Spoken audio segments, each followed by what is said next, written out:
if we had sat back, Jeff, like we probably should have seen this coming. Not the COVID thing, but the focusing on telehealth, because this really is going to stay, right? Like anybody with some forethought should have said, it is beneficial. Hey everybody, Dr. Jeff Langmaid here with the Evidence Based Chiropractor, and I am happy to be joined by John Morrison at Get Clear Sites. We're going to talk about telehealth and your websites. You've probably seen me come on each and every day over this past week talking about the importance of telehealth in your practice, announcing it, getting it out there, and ultimately getting appointments booked. And your website is a critical component of that. I wanted to talk best practices and go right to the source. John, thanks for coming on and chatting, man. Jeff, I love hanging out with you, man. It's so fun in these uncertain circumstances. It's kind of weird, but happy to connect and add value to your people as much as I can here. Right on. I appreciate it. And let's pick it up right there. Like, how does a website play a critical role in telehealth? How should docs be thinking about that? Right. Well, I mean, from a bigger perspective, I think a website always plays a role in how you communicate what you do, right? The website is the front door of your practice. Some people say, well, I could have a good social media page, and you can, but it's not enough to just communicate with social media, because we know Google's algorithm is throttling organic posts, right? So not everything you say is going to be seen. And you think, well, I could email people about what we're doing and who we are. It's like, well, how do you get their email address without giving them something in return? Maybe they become a patient, but what if they're not a patient yet, right? So email is effective for communicating with people, but not the most effective. Physical visits, right? You think, well, if people just came to my clinic or my practice, they'd see that we'd make a great first impression. Yes, but how are they going to get there? Where are they going to get the address from? And if they're millennials, then they're probably going to check out your website first before they ever show up. So the website always has played a role. But in these times when we're talking about telehealth, that's going to be where people need to find you and learn about telehealth, because this is a new thing, right? So you're going to have to do a little bit of explaining with the words on the site. So, I mean, I've been preaching this for a while. It's always been an important thing for your practice to have a great looking website that has a clear message that ranks well on Google, and you can make easy edits. I mean, it's been my thing for a few years, but now with telehealth, it's like, man, this is just ramped right up. And so let's just talk all about it, how we can help some people today who are pivoting really quickly now. So yeah, whatever you want to say, we can talk about. No doubt about it. Let's dive into some of those specifics, because I think you touched on a few things that are really interesting. How you're positioning yourself, the fact that the website is going to be that front door for so many people, and ultimately it is what gets a lot of people into your infrastructure, right? That gets people exposed to your social channels, onto your email list, etc. So maybe if you broke down 2 or 3 things docs should look at with their website right now in regards to telehealth, what are some things that docs can and should be looking at in terms of whether it's website phrasing or architecture or buttons? What are some things that docs can bring up their website and say, I'm either doing this well or I am missing the boat? Yeah, great question. So first thing that what I would say is make it obvious right off the bat that you're offering telehealth. So put it probably above the fold. I wouldn't usually say that, but that's kind of the only thing that most people are offering right now. And I know there's a debate about whether you should stay open or not. That's between you and your government and how you sleep at night. But offering telehealth has got to be something you have very prominent. So right off the bat, header, big button. We do virtual visits. Learn more now, right? So I would have a landing page, and I know this is kind of sensitive to people that maybe can't pivot this quickly, but I'm just kind of, if you're using a Squarespace or a Wix or our platform, it's easy to build landing pages, or at least it should be easy to build landing pages, and that's where you can explain telehealth, because people aren't necessarily going to know what it's all about. Some people are calling it virtual visits, some people call it telehealth, whatever it's called. There's going to be a few issues that are going to come up with people. It's like, well, how do chiropractors do telehealth, right? I thought chiropractic care was all about just getting adjustments or whatever. But you're going to have to address that. So how does the chiropractor address it? What can they expect? Maybe even about the benefits of it. So there's a few really cool benefits about telehealth, right? It's safe right now, so you're not putting you and your family at risk of getting COVID-19. It's convenient. You don't have to drive, and you don't have to sit in a waiting room. You can get the times that you want, probably, because there's a lot of people just sitting around, right? So the flexibility is probably there. It's covered with insurance, so that's all simple and stuff. So there's a few things there that are actually beneficial about telehealth. In fact, if we had sat back, Jeff, like we probably should have seen this coming. Not the COVID thing, but the focusing on telehealth, because this really is going to stay, right? Like anybody with some forethought should have said, it is beneficial, and the doc doesn't even have to wear pants, right? You could just do the sitting down and look professional on top, but completely in your pajamas or something, whatever, or worse, whatever. That's between you and your family's situation. But anyways, there's a lot of benefits to this. Now, the one thing that I would probably say is, if you can, and you got to do it quickly, try to include like frequently asked questions, right? Because I think people will have some questions like the insurance thing, and how does it work out? How long should I expect, and what's going to do it? But I mean, I think the evidence-based community is the best position for this, right? Because they've been saying that chiropractic isn't just adjustments for a long time now. So they've been training their patients to not just think about coming in and getting snapped around, right? So I think if you actually need to see physically there, you're going to have some issues. But if you can do some rehab or some diagnostic work or some stretching and stuff like if that's been all part of what you do, you are so well positioned right now to take advantage of telehealth and be a front runner in it, and let it become part of your practice long term. Yeah, you're undeniably right, because that's something I've been talking a lot about, from a lot of docs asking, hey, like, if I can't deliver an adjustment, like I obviously can't do that via video, what do I do? We look at it through the lens of two big opportunities. One is that at-home care, exercise recommendations. That's why within the Smart Chiropractor, we just brought in web exercises. So now all Smart Chiropractor members actually have a web exercises account. They can utilize it and go. Second aspect is through ergonomic assessments, and really because tens of millions of people are working at home in like weird situations and they weren't prepared for it. So ergonomics are a huge piece of that. But there's something you said that I really wanted to drill into a little bit more. And I know it's something where you guys take pride in and quite frankly do a fantastic job, which is flexibility in the website. There are so many docs out there, as you sort of alluded to, but I'll just say quite frankly, that have been left, kind of high and dry, meaning, they have to like email somebody and then it takes 24 hours. It's like impossible to get anything to change. And that's a big challenge right now because of, as you said, time is of the essence, and the ability to get, even if it's just simple things up and off, onto or off of your website can be critically important. I guess from the platform on Get Clear sites, what have you seen in terms of clients being able to change things quickly? Talk a little bit about the importance of that flexibility as you see it. Yeah, that's a great question, Jeff. So, as a business owner myself, I had to do a quick pivot too, right? Because the problems that our ideal clients or our people that we serve are facing have changed. And so you have to be able to change if you want to make that connection. Now, here's the thing that breaks my heart. And Jeff, we were talking about before this. I was like, I don't want to start crying on the call, but it almost makes me sad that there's going to be a lot of people that are stuck because they can't do it, right? Maybe their web provider is out of business, right? He's sitting on a beach in Costa Rica saying, I'm out of here. I can't do this anymore. Or he's sitting in the corner of his office in the fetal position, not taking emails, and because everybody's panicking right now. So if you don't have control, this is a really tough time. But if you do, there's a couple of things that you need to think about. One, that idea that the problems that you're addressing are different now than they were beforehand, right? So ergonomics, Jeff, you nailed it. Like that's going to be a huge one, right? If somebody's sitting on their couch with their laptop and they're just, working, that's going to be really tough on their neck.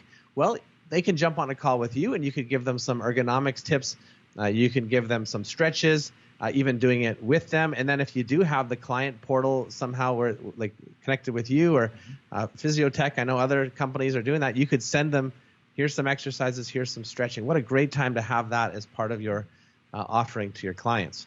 And then I would just say like that landing page would be so important to just kind of address like this is something that's going to be here to stay. So you're going to do the work and then you're going to get to keep it, right? So it's not like telehealth is going anywhere. So you're going to get to have that. One final thing just that I had to remember is we had a whole bunch of great copy on our website before. So there's software. If you use Google Chrome, you get a Google Chrome extension. It just takes a snapshot of your entire homepage. So if you're going to change everything around, remember what you had because it probably was decent, right? So remember it so that when this whole thing passes, however long it takes, you can just go back and readjust your homepage. But keep that landing page because I think telehealth is a great option for long-term treatment. Yeah, well, we hope it was decent, but you and I have looked at a lot of websites that it hasn't been decent. But that might be a conversation for a different day. Right? That's how I started, was really just saying, like, chiropractors, we can't have confusing words. I say we, like I'm an adopted brother, right? Maybe a stepbrother or something. We tend to overcomplicate our language. So taking it down to really simple language, especially when it comes to navigating people through something they might not be familiar with, like how do you do virtual office visits. Yeah, and let's talk a little bit about that, because I know that you have such expertise sort of in that story branding world. I guess just conceptually, just maybe some pointers here. Where do you see as far as this telehealth change? And you discussed it a little bit, but let's dive in a little bit. Where does story branding come in with that? How can docs conceptualize or even begin to think about that? Because ultimately, this is still helping your patients get where they are today, ultimately to that transformation of where they hope to get to. But the narrative has slightly altered. So what are some of your thoughts regarding that as we sit here today? Right. Well, I think optimal health, wellness, living their life free from pain, getting to do what they want, is still a big theme of what you want to help people do. But the obstacles are a little bit different now. So that's what we talk about, is like, okay, who's your ideal patient? Who are you going after? What are they seeking in life? And I mentioned that, like great health and, being able to do the things that they love on either weekends or, high performance athletes, whatever it is that you do, making sure that that this is where they're going after. But there's something causing a barricade or an obstacle or something that's causing them frustration. And that's what they're looking for, right? Their focus is, how do I get free from this pain? Because when you have a backache or a neck ache or a headache or a concussion or whatever it is, that's all you can really think about. It's stopping you from living the life you wanted to. So when somebody on their website or their social media or their email flags that and saying, hey, is this one of your struggles? Or are you frustrated? Are you stressed out? Are you feeling left out? Because, all your friends are posting on Instagram after their big bike ride and you're sitting there at home on the couch because you couldn't ride that day. Right? If that kind of stuff is like, that's me, I totally get it. So you talk about the problem, and then you start to introduce a solution. Here's what we can do. Boom, boom, boom. Your 3 benefits.